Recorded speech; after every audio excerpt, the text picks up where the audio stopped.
நயினார் நாகேந்திரன் அவர்கள் அண்ணாமலைக்கு ரஜினிகாந்தினுடைய முழு ஆதரவு இருக்கு அப்படிங்கிற மாதிரியான ஒரு பேச்சு போய்கிட்டு இருக்கு. அதை திசை திருப்புவதற்காக கூட அவரை போய் பார்த்திருப்பாரா அப்படிங்கறத என்னுடைய சந்தேகமா இருக்கு. இதுல அதிமுக இந்த இடைத்தேர்தல நிற்கும் நினைக்கிறீங்களா? அதிமுக தனியாக நிற்காமல் என்டிஏவா நிக்கிறதுக்கான வாய்ப்புகள் இருக்கு. மிச்சர் சாப்பிடுவாங்கன்னு சொல்லுவாங்க அரசியல்வாதிகள்லாம். தொடர்ந்து மிச்சர் சாப்பிட்டுக்கிட்டு இருந்த ஒரு கட்சி அப்படின்னா அது தமிழ் மாநில காங்கிரஸ் தான். அந்த கட்சி ஆரம்பிக்கும் பொழுது ஒரு போராட்டம் நடத்தினாங்க. மதுவை எதிர்த்து நாங்கள் ஒரு போராட்டம் நடத்திருக்கோம் அப்படின்னு. அந்த போராட்டத்துல நான் கூட போய் ஒரு நாடகம் எல்லாம் போட்டோம். மதுவை எதிர்த்து ஒரு நாடகம் போட்டோம். கடந்த திமுக ஆட்சியினுடைய மிகப்பெரிய மைனஸா பார்க்கப்பட்டது இந்த சட்டம் ஒழுங்கு பிரச்சனை தான். மக்கள் கடைசி கட்டத்துல 5000 ரூபாய் கொடுத்தாலும் அதையெல்லாம் மறந்துட்டு ஓட்டு போட்டது என்ன அப்படின்னா நமக்கு ஒரு மாற்று வேணும், ஒரு நல்ல மாற்று வேணும் அப்படின்னு தான் ஓட்டு போட்டிருக்காங்க. தொடர்ந்துச்சு அப்படின்னா தமிழக வெற்றி கழகம் அரசுக்கு இது ஒரு மிகப்பெரிய ஒரு மைனஸ் பாயிண்டா இருக்கும். அதை சுதாரிச்சுக்கிட்டு உடனே நடவடிக்கை எடுக்கணும் அப்படிங்கறதா.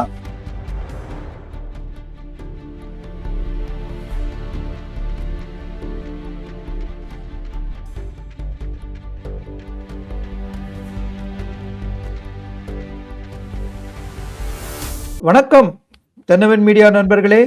இன்றைக்கு நம்மளுடன் இணைந்திருப்பவர் நம் சேனலின் நடராஜன் அவர்கள். அவர்களை வரவேற்போம். வணக்கம் நடராஜன். வணக்கம். வணக்கம் சார். நடராஜன், இப்ப சில நாட்களா இந்த அதிமுக அவங்கள்ட்ட இருந்து வெளியில வராங்க, குறை சொல்றாங்க, ரிசைன் பண்றாங்க, எல்லாம் நடந்துட்டு இருந்துச்சு.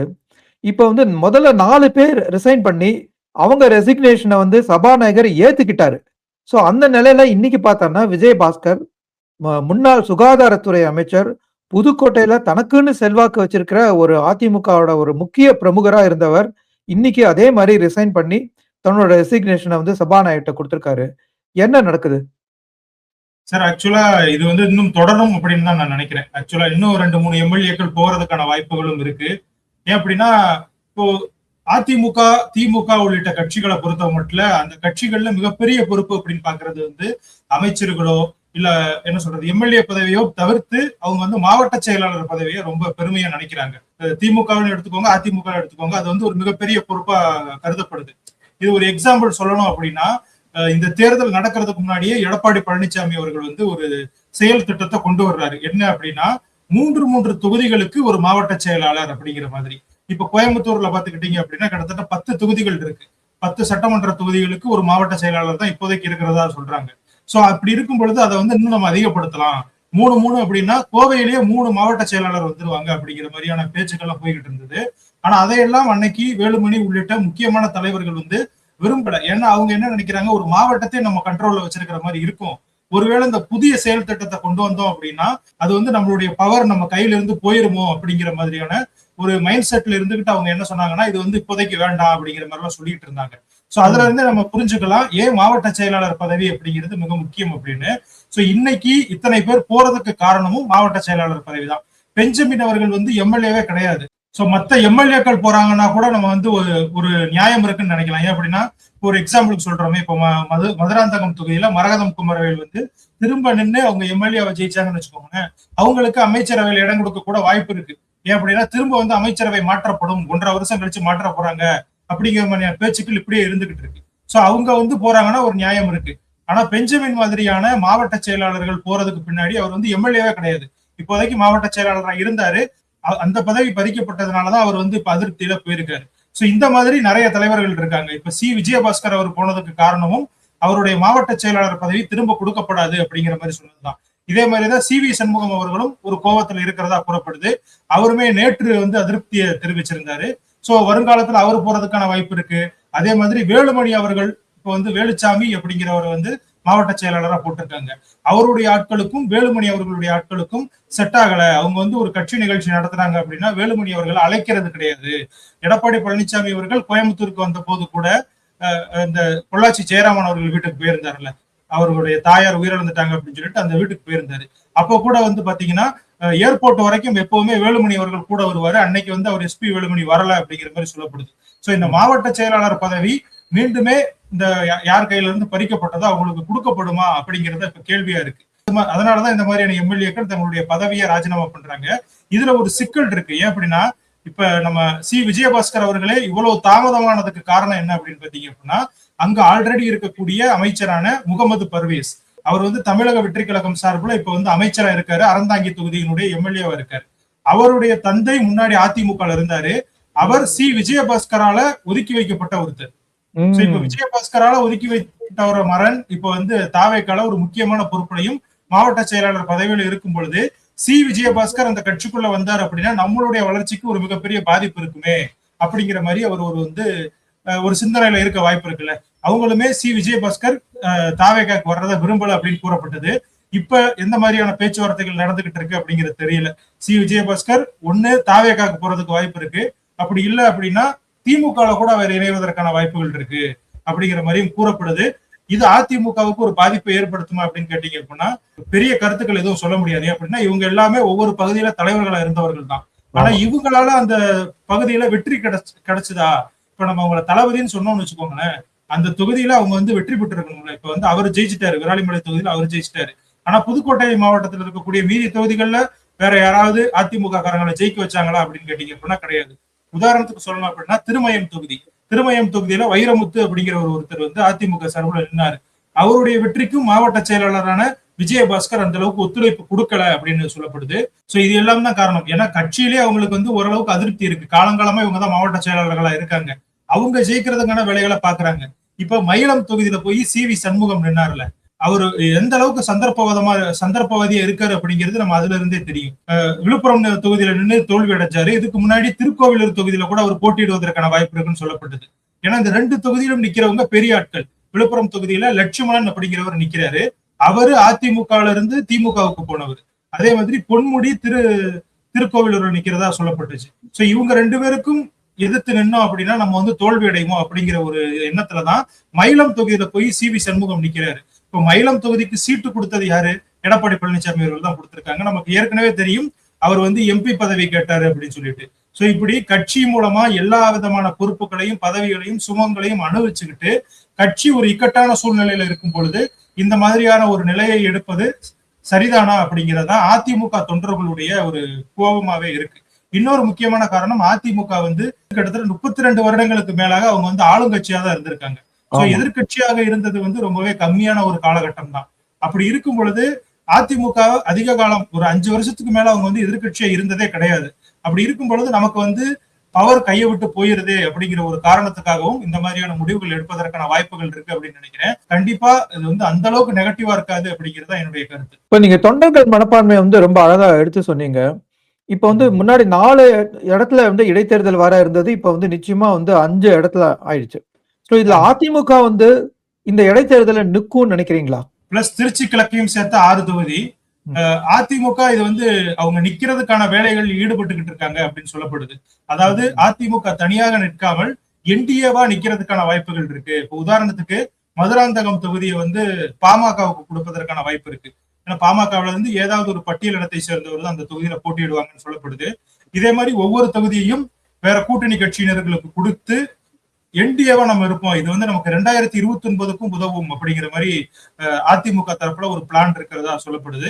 ஆனா நமக்கு வந்து இன்னும் இந்த தேர்தல் நடக்குமா அப்படிங்கிறதே தெரியல. ஏன் அப்படின்னா வழக்கு தொடுக்கப்பட்டிருக்கு அதிமுக சார்பில், நீங்க தேர்தல் நடத்தக்கூடாது, நடத்தினாலும் இவங்க வேட்பாளராக இருக்கக்கூடாது அப்படிங்கிற மாதிரி நினைக்கிறேன். அந்த வழக்கை பத்தி முழுமையான விவரங்கள் நமக்கு தெரியல. அந்த வழக்கினுடைய தீர்ப்பு வந்ததுக்கு அப்புறம் தான் அந்த தேர்தல் நடக்குமா அப்படிங்கிறது தெரிய வரும் அப்படிங்கிறது தான் பொதுவான ஒரு கருத்தா இருக்கு. இப்ப இடைத்தேர்தல் அப்படிங்கிற பேசுற இடத்துல நீங்க என்டிஏ அப்படின்னு சொன்னீங்க. என்னன்னா இன்னைக்கு என்ன என்டிஏ சம்பந்தமா ஒரு இன்னொரு நிகழ்வு நடந்திருக்குன்னா, பாஜக தலைவர் நயினா நாகேந்திரன் வந்து ரஜினிகாந்தை போய் சந்திச்சிருக்காரு. ஏன்னா அண்ணாமலை வந்து அவங்கள்ட்ட இல்லாத இந்த இடத்துல அவங்களுக்கு ஒருவேளை இன்னும் கொஞ்சம் ஆதரவு அதிகமா வேண்டிருக்கும், இல்லாட்டி மக்களோட எண்ணத்துல அவங்கள்ட்ட ஒரு இன்னும் கொஞ்சம் இமேஜோ இம்ப்ரெஷனையோ கிரியேட் பண்ணணும் அப்படிங்கிறதுக்காக தான் அவங்க ரஜினிகாந்தை போய் சந்திருப்பாங்களா? என்ன நினைக்கிறீங்க? இல்ல இது வந்து ஒரு அரசியல் காரணத்துக்காக அவரை போய் சந்திச்சிருப்பாங்களா அப்படிங்கிறது கேள்விக்குறிதான். சோ இவங்க எல்லாருமே அந்த கட்சிக்காரர்களாக இருந்தாலும் அங்க போய் என்ன விஷயங்கள் அரசியலை பத்தி தான் முழுக்க பேசினாங்களா அப்படிங்கிறது நமக்கு தெரியல. இவங்க வந்து ஒரு அரசியல் நோக்கத்தோட போயிருக்கலாம். நயினார் நாகேந்திரன் அவர்களா இருக்கட்டும், மற்ற தலைவர்களா இருக்கட்டும், ஒரு அரசியல் நோக்கத்தோட போயிருக்கலாம். ஆனா ரஜினிகாந்த் அவர்கள் இவரை மாதிரியே தான் வேற யாரையும் வரவேற்பார். இப்போ ஒரு எக்ஸாம்பிளுக்கு சொல்றோமே, இப்ப காங்கிரஸ் கட்சியில இருந்து திருநாவுக்கரசர் வந்து ரஜினிகாந்த் அவர்களுக்கு மிக நெருக்கமான நண்பர். அவர் போனாலும் ரஜினிகாந்த் அவர்கள் இப்படித்தான் கூப்பிட்டு வச்சு பேசுவார். நம்ம ஏற்கனவே பார்த்திருக்கோம், மு.க. ஸ்டாலின் அவர்கள் வீட்டுக்கே நேரடியா போய் ரஜினிகாந்த் அவர்கள் பேசியிருக்காரு. இதே மாதிரி அதிமுக தரப்பினர் கூடயும் அவர் வந்து நெருக்கமா தான் இருக்காரு. அண்ணாமலை சொல்லிட்டாரு, என்ன வந்து அவர் கட்சி அரைக்கும் பொழுது என்ன வந்து கூப்பிட்டாரு சேர்றதுக்கு அப்படின்னு சொல்லிட்டு. சோ இப்படி எல்லா தரப்பு கூடயும் ஓரளவுக்கு இணக்கமா இருக்கக்கூடிய ஒருத்தர் தான் ரஜினிகாந்த். அவர் வந்து அரசியல்ல முக்கியமான ரோல் பிளே பண்ணுவாரா அப்படின்னு கேட்டீங்க அப்படின்னா கண்டிப்பா இனிமேல் இருக்க வாய்ப்பு இல்லைன்னு நினைக்கிறேன். அவருடைய ரசிகர்களுமே ரஜினிகாந்த் அவர்கள் சொல்றவங்களுக்கு ஓட்டு போடுவாங்களா அப்படிங்கிறது நமக்கு தெரியல. அப்படி இருக்கும் பொழுது ரஜினிகாந்த் அப்படிங்கிறவர் ஒரு ஒரு பிம்பமா ஒரு காட்சி பொருளா எல்லாருமே பாக்குறாங்க. நயினார் நாகேந்திரன் அவர்கள் அண்ணாமலைக்கு ரஜினிகாந்தினுடைய முழு ஆதரவு இருக்கு அப்படிங்கிற மாதிரியான ஒரு பேச்சு போய்கிட்டு இருக்கு. அதை திசை திருப்புவதற்காக கூட அவரை போய் பார்த்திருப்பாரா அப்படிங்கிறத என்னுடைய சந்தேகமா இருக்கு. முழுக்க முழுக்க ரஜினி அவர்கள் ஒரு தரப்புக்கு இனிமேல் ஆதரவு தருவாரா அப்படிங்கிறது நிதர்சனமற்ற ஒரு செயலா தான் இருக்குன்னு நான் நினைக்கிறேன். நீங்க அண்ணாமலையை பத்தி குறிப்பிட்டீங்க. ஆனா இன்னைக்கு வந்து பாஜகவோட மிகப்பெரிய தலைவர், மிகப்பெரிய ஆளுமை திரு எச் ராஜா அவர்கள் அவங்கள வந்து அண்ணாமலையை பத்தி கேட்டபோது, அண்ணாமலையா யாரு அப்படின்னு கேட்டிருக்காரு. சோ அண்ணாமலையை அவ்வளவு சீக்கிரம் மறந்துட்டாங்களா? இல்ல அண்ணாமலை மட்டும் இல்லாம அவர் வந்து ஒட்டுமொத்த பாஜக தரப்பு மேலேயே அவர் வந்து ஒரு கோபமா இருக்காரு அப்படின்னு தான் நான் நினைக்கிறேன். அவர் வந்து முதல்ல வந்து அண்ணாமலையை பத்தி அண்ணாமலைனா யாரு அப்படின்னு கேட்டதுக்கு அப்புறம் முன்னாள் மாநில தலைவர்னு சொன்னதுக்கு அப்புறம் அவர் வந்து இப்ப கட்சியில இருக்காரா அப்படின்னு கேட்கிறாரு. அதுக்கு அவங்க பதில் சொன்னதுக்கு அப்புறமா கட்சியில இல்லாதவரை பத்தி பேசுறதுக்கு நான் விரும்பல. அதே மாதிரி பாத்தீங்கன்னா இதே மாதிரி நிறைய பேர் போயிருக்காங்க, அவங்க யாருமே சாதிச்சது கிடையாது, எல்லாருமே தோல்விதான் அடைஞ்சிருக்காங்க. காங்கிரஸ்ல இருந்து ஒருத்தர் வெளியேறினா அவர் வந்து வெற்றி அடைகிறாரு, அதே நேரத்துல பாஜக இருந்து ஒருத்தர் வெளியேறினா அவங்க வந்து வெற்றி அடைவது கிடையாது, தோல்வியை மட்டும்தான் சந்திச்சிருக்காங்க, திரும்ப இங்க வந்து சேர்ந்துருவாங்க அப்படிங்கிற மாதிரி அவர் சொல்றாரு. ஆனா அண்ணாமலை மேல மட்டும்தான் அவருக்கு அந்த அதிருப்தி இருக்கா அப்படின்னு கேட்டீங்கன்னா, இவர் பேசுற பொழுது நமக்கு என்ன தெரியுதுன்னா இவர் வந்து அதிருப்தியில பேசுறாரு அப்படிங்கிறது நமக்கு பட்டவர்த்தனமா தெரியுது. ஆனா அண்ணாமலையும் தவிர்த்து அவர் வந்து ஒட்டுமொத்த பாஜக மேலேயே அவருக்கு வந்து ஒரு அதிருப்தி இருக்கு. ஏன் அப்படின்னா அவர் வந்து உடல்நிலை சரியில்லாம இருக்கும் பொழுது யாருமே போய் பார்க்கல பாஜக தரப்புல. மோடி அவர்கள் தமிழகத்திற்கு வந்தாரு, அமித்ஷா அவர்கள் தமிழகத்திற்கு வந்தாங்க, யாருமே உடல்நிலை சரியில்லாத ராஜாவை போய் பார்க்கல. அதான் அன்னைக்கு தமிழக முதல்வராக இருந்த ஸ்டாலின் அவர்கள் போய் பார்த்தாரு. ஆனா பாஜக தரப்புல இருக்கக்கூடிய பிரதமர் அவர்களோ இல்ல உள்துறை அமைச்சரோ வந்து பார்க்கல அப்படிங்கிறது அவருக்கு ஒரு மிகப்பெரிய வருத்தத்தை அளிச்சிருக்கு. சோ அதையெல்லாம் தான் இந்த பேட்டியில அவர் வந்து ஒரு கோபத்தை கொப்பளிக்கிறாரு அப்படின்னு நினைக்கிறேன். ஏன்னா நீங்க புதுசா வந்த அண்ணாமலை அவர்களுக்கு கட்சியினுடைய சட்ட திட்டங்களை மீறி அவருக்கு மாநில தலைவர் பதவி கொடுத்தீங்க. ஆனா அவர் பாத்தீங்களா பாதியிலே உங்களை வந்து விட்டுட்டு போயிட்டாரு.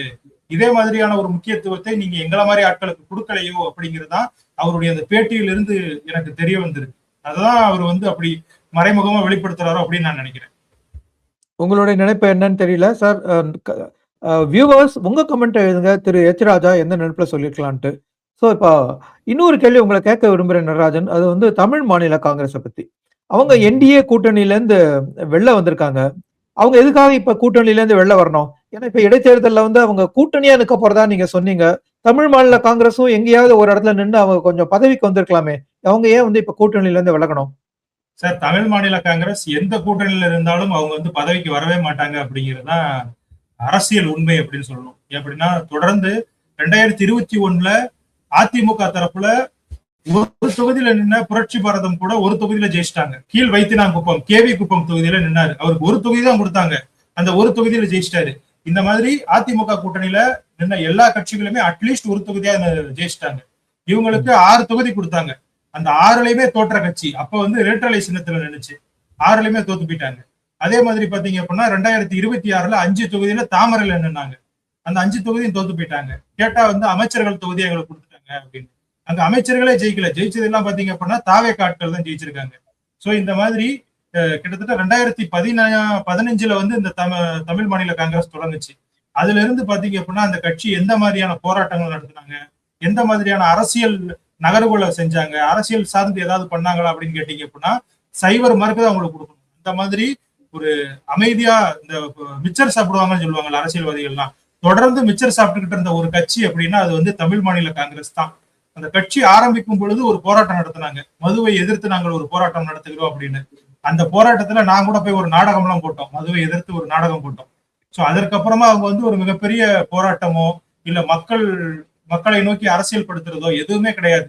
அந்த கட்சியில ஜி.கே. வாசனை விட அதிகமாக செயல்பட்ட நபர் ஒருத்தர் இருக்காருன்னா யுவராஜ் அப்படிங்கிறவர், ஈரோடு பகுதியை சேர்ந்தவர். அவருமே வந்து இப்ப பாத்தீங்க அப்படின்னா இப்ப அந்த கட்சியில இருந்து வெளியேறிட்டாரு.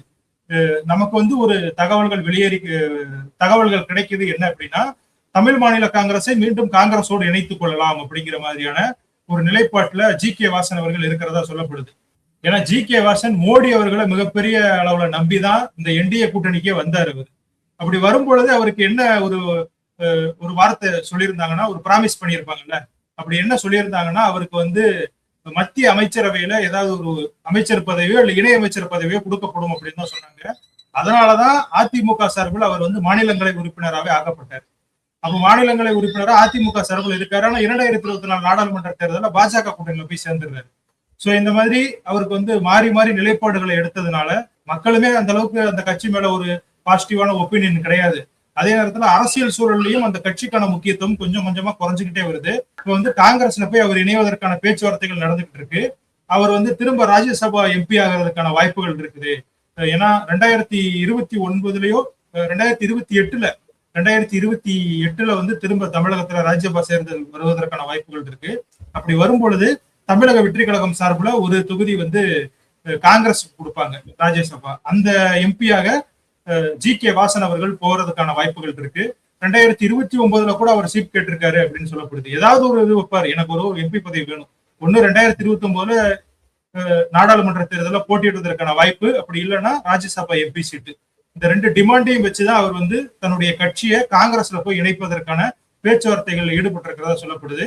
ஏன்னா காங்கிரசினுடைய தலைவர் பதவி வந்து மாற்ற போறாங்க. இன்னும் ஒரு வாரத்துக்குள்ள வந்து செல்வ பெருந்தகை தன்னுடைய பதவியை வந்து ராஜினாமா செய்வதற்கான அதிகாரப்பூர்வமான கடிதத்தை கொண்டு போய் கொடுக்க போறாரு. அதற்கப்புறமா ஒண்ணு மேக்சிமம் மாணிக்கம் தாகூர் தான் வருவதற்கான வாய்ப்புகள் இருக்கு. அப்படி வரும் பொழுது நான் வந்து பிரிஞ்சு போன ஒரு சக்தியை மீண்டும் காங்கிரஸ்குள்ள கொண்டு வந்துட்டேன் அப்படின்னு சொல்லிட்டு ஒரு குட்வில் வாங்குறதுக்காண்டி மாணிக்கம் தாகூர் ஜி.கே. வாசன் கிட்ட பேச்சுவார்த்தையில ஈடுபட்டு இருக்கிறதா சொல்லப்படுது. அந்த இணைப்பு வந்து நடக்கும் அப்படின்னு நான் நினைக்கிறேன். ஓகே, ரொம்ப முக்கியமான தகவலை பதிட்டு இருக்கீங்க. இப்ப வந்து தமிழ்நாட்டுல வந்து இந்த பாலியல் கொடுமைங்கிறது ஒரு ஒரு கற்பனைக்கு எட்ட முடியாத அளவுக்கு போகுது. ஏன்னா இப்ப 3 வயசு சிறுமியை வந்து இந்த மாதிரி ஒரு கொடுமைக்கு உள்ளாக்கப்பட்ட அந்த சிறுமி உயிரிழந்திருக்காங்க. இது பற்றி மக்கள் கருத்து எப்படி இருக்கு? பொதுமக்கள் நடுவுல இதை வந்து எப்படி ஒரு பாதிப்பை ஏற்படுத்தியிருக்கு? 2 விதமான கருத்துக்கள் இருக்கு சார். ஒண்ணு வந்து திமுக ஆட்சியில் நடந்த அவலங்கள் அப்படியே தொடருதே, நம்ம வந்து இதெல்லாம் மாறணும் அப்படின்னு தானே நம்ம ஓட்டு போட்டோம். ஆனா அது வந்து தொடர்ந்துகிட்டே இருக்கு. இது வந்து தமிழ்நாட்டினுடைய கலாச்சாரத்திற்கும் தமிழ்நாட்டினுடைய வளர்ச்சிக்கும் இது வந்து ஒரு தடையாக இருக்கும் அப்படிங்கிற மாதிரியான கருத்துக்கள்லாம் சொல்லப்படுது. இன்னொரு சைடு என்ன சொல்றாங்கன்னா, திமுக ஆட்சியில நடவடிக்கை எடுப்பதற்கு காலதாமதம் ஏற்பட்டுக்கிட்டே இருந்துச்சு. ஆனா தாவேக ஆட்சியில பாத்தீங்கன்னா உடனே நடவடிக்கை எடுக்கிறாங்க அப்படிங்கிற மாதிரியான கருத்துக்களும் இருக்கு. குறிப்பா வந்து அண்ணா யூனிவர்சிட்டி அந்த விவகாரம் இருக்குல்ல, ஒரு மாணவியை வந்து பாலியல் சீண்டல் பண்ணி தொந்தரவு கொடுத்து மிகப்பெரிய தாக்குதல் நடத்தியிருந்தாங்க. அதை கூட இதை வந்து ஒப்பிடுறாங்க. பாருங்க, அவங்க வந்து நடவடிக்கை எடுக்கிறதுக்கு ரொம்ப நாள் ஆச்சு. அதுல வந்து திமுகவை சேர்ந்தவரே ஈடுபட்டு இருந்தாரு. ஆனா இப்ப நடக்கக்கூடிய விஷயங்கள்ல உடனே நடவடிக்கை எடுத்துறாங்க அப்படிங்கிற மாதிரி சொல்லப்படுது. ஆனா தூத்துக்குடி மாவட்டத்துல ஒரு சம்பவத்துல தாவேக நிர்வாகியே ஈடுபட்டு இருந்தாங்க அப்படின்னு குற்றச்சாட்டு இருக்கு. அதுக்கு வந்து நடவடிக்கை எடுத்தாங்களா அப்படிங்கிறது கேள்விக்குறியா இருக்கு. கடந்த திமுக ஆட்சியினுடைய மிகப்பெரிய மைனஸா பார்க்கப்பட்டது இந்த சட்டம் ஒழுங்கு பிரச்சனை தான். மக்கள் வந்து கடைசி கட்டத்துல 5000 ரூபாய் கொடுத்தாலும் அதையெல்லாம் மறந்துட்டு ஓட்டு போட்டது என்ன அப்படின்னா, நமக்கு வந்து ஒரு மாற்று வேணும், ஒரு நல்ல மாற்று வேணும் அப்படின்னு தான் ஓட்டு போட்டிருக்காங்க. இந்த ஒரு மாசத்துல கண்டிப்பா அதற்கான நடவடிக்கைகள் கொஞ்சம் கொஞ்சமா எடுத்துக்கிட்டு இருக்காங்க. ஆனாலுமே இந்த குற்றச்சம்பவங்கள் நடந்துகிட்டு இருக்கு. இது தொடர்ந்துச்சு அப்படின்னா தமிழக வெற்றி கழகம் அரசுக்கு இது வந்து ஒரு மிகப்பெரிய ஒரு மைனஸ் பாயிண்டா இருக்கும். அதை வந்து சுதாரிச்சுக்கிட்டு உடனே நடவடிக்கை எடுக்கணும் அப்படிங்கிறதா நம்மளுடைய கருத்தா இருக்கு. மக்களுடைய கருத்து என்னன்னா, இந்த ஒரு மாச தாவேக அரசு பரவாயில்ல, முன்னாடி இருந்ததுக்கு ரொம்பவே பரவாயில்ல. குறிப்பா இந்த டாஸ்மாக் கடைகள், நிறைய கடைகள் மூடி இருக்காங்க, அதெல்லாம் எங்களுக்கு வந்து நல்ல விஷயம்தான். ஆனா சட்டம் ஒழுங்குலையும் இன்னுமே அவங்க வந்து கவனத்தை செலுத்தணும் அப்படிங்கிற மாதிரியான கருத்துக்களை மக்கள் சொல்றாங்க. சிறப்பு. நேயர்களே, உங்க கருத்தை வந்து நீங்க கமெண்ட் செக்ஷன்ல பதிவிடுங்க. குறிப்பா சமூக சீர்கேடு அப்படிங்கிற நம்ம இந்த செய்தியை நீங்க எப்படி பாக்குறீங்க? உங்க ஏரியால விஷயம் எல்லாம் எப்படி இருக்கு? அதெல்லாம் நீங்க பகிருங்க. நம்ம சேனலுக்கு சப்ஸ்கிரைப் செய்து ஆதரவு தருங்கன்னு அன்போடு கேட்டுக்கிறேன். மீண்டும் ஒரு முறை நம் நடராஜனோடு இது போல செய்திகளை பேசுவோம். அதுவரை நன்றி, வணக்கம். நன்றி நடராஜன். நன்றி சார்.